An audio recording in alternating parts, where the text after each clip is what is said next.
You automated the outreach. The lead just replied.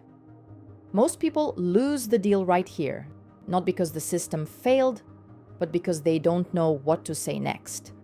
There are 5 replies that cover almost every situation you'll run into. Let's go through all of them.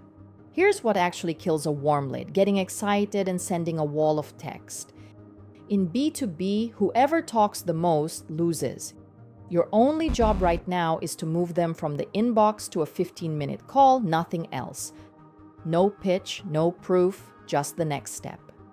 Scenario 1, genuine interest. Tell me more. I'm open to it. Don't celebrate, just pivot. Appreciate the quick response. The easiest way to show you how this applies to your business is a brief screen share. 15 minutes. Are you open to grabbing a slot this week? That's it. No pitch, no wall of text. Just a low-friction ask that moves them onto your calendar. Scenario 2, they want information first. Send me a deck. Send me some info. Do not send the deck. The second you do, you lose control of the conversation, and most people never hear back again. Instead, I could send over a generic deck, but this is calibrated to your specific setup. Let's do a quick 10-minute audit instead.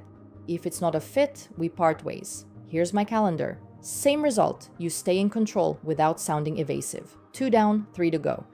We don't have budget for this right now. Totally understand. Out of curiosity, is this a timing issue, or does the math just not work at your current volume? Their answer tells you whether to follow up later or restructure the offer. You're not selling, you're diagnosing. Scenario 4. Interested, then silence. Don't send a needy follow-up. Ran the numbers on a similar account last week, thought this might be relevant to your setup. No response needed. This reopens the conversation without any pressure attached. Scenario 5. Stop emailing me. Not interested, remove me. Understood. You're removed from this list. Wishing you well. 1 line. No justification. How you handle rejection is also part of your reputation. You don't need a course to close deals either. You need a system. Now you have all 5 scripts. No hype, just systems. Go put this to work, and I'll catch you in the next one.